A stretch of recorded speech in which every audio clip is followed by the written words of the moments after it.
want to just explain briefly reform, what it will mean for you. First of all, nobody is talking about some government takeover of healthcare.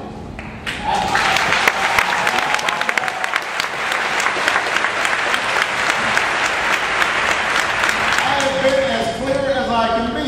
Under the reform I proposed, if you like your doctor, you keep your doctor. If you like your healthcare plan, you keep your healthcare plan. These folks need to stop scaring everyone. If you've got health insurance, then the reform we're proposing will also help you, because it will provide you more stability and more security. Because the truth is, we have a system today that works well for the insurance industry, but it doesn't always work well for you. Right. What we will have when we pass these reforms are health insurance consumer protections to make sure that those who have insurance are treated fairly and insurance companies are held accountable. But let me be specific.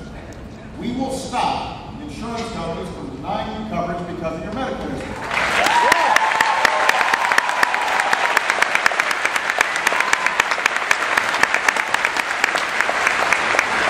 I told this story before. I'll never forget watching my own mom as she fought cancer in the final days. Worrying about whether her insurer would claim her illness was a pre-existing condition so they could wiggle out of paying for her coverage. You've been denied insurance or heard someone who was denied insurance because they had a pre-existing condition. That will no longer be allowed. The insurance companies will have to abide by a yearly cap on how much you can be charged for your out-of-pocket expenses. No one in America should go broke require insurance companies to cover routine checkups and preventive care like mammogram.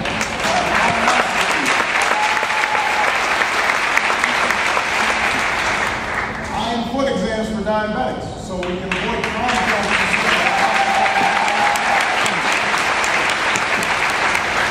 No longer will insurance companies be allowed to drop or water down coverage for someone who's become seriously ill. That's not right.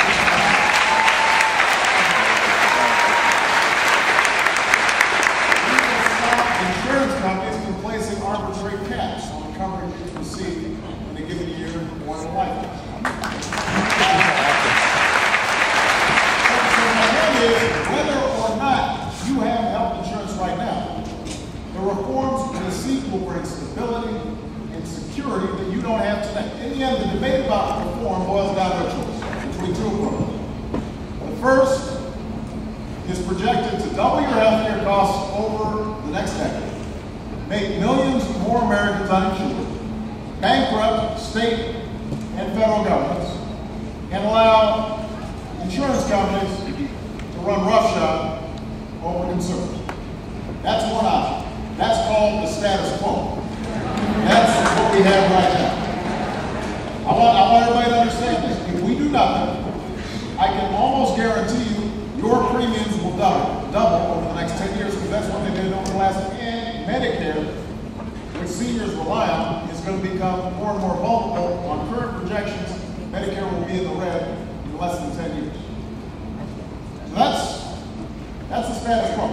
When everybody goes around saying, why is Obama taking on health care? That's the answer. That's one option. I don't have that.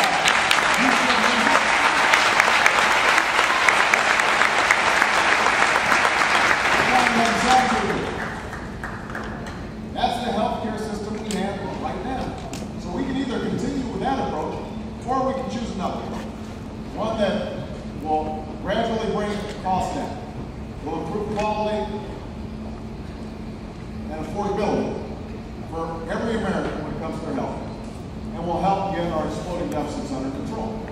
That's the healthcare system we can bring about with reform. So back in Washington, there's been a lot of talk about the politics of healthcare, and who's up and who's down, and the need for my party is this. Will my presidency be damaged severely if we don't pass healthcare? I keep on saying to people, I've got healthcare. Yeah. Here in North Carolina, you know this isn't about politics, this is about people's lives. That's it's it. about people's lives. Right. First of all, just to keep it in perspective, that's a lot less than we spent on the war in Iraq. But that's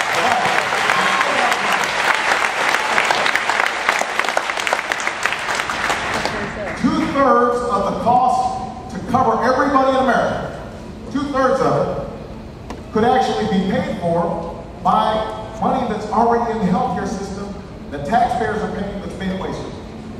So let me give you an example. $177 billion over 10 years is spent on subsidies to insurance companies under something called Medicare Advantage.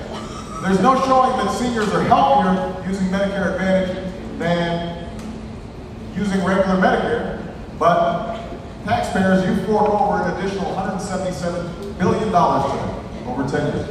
You take that out, that right there helps pay for millions of people who could get covered.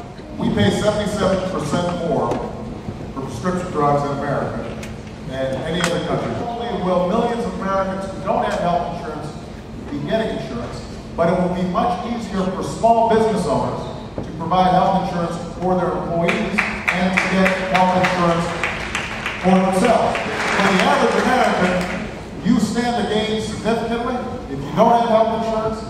If you do have health insurance, you will have more security. And if you're a small business, you will be in a better position to provide health insurance for yourself and your employees over a couple of months. So we allowed them to read it. And we just don't hear that. But, well, let me just say this about sort of the politics of healthcare reform. First of all, this bill, even in the best case scenario, will not be signed. We won't even vote on it probably until the end of September or the middle of October.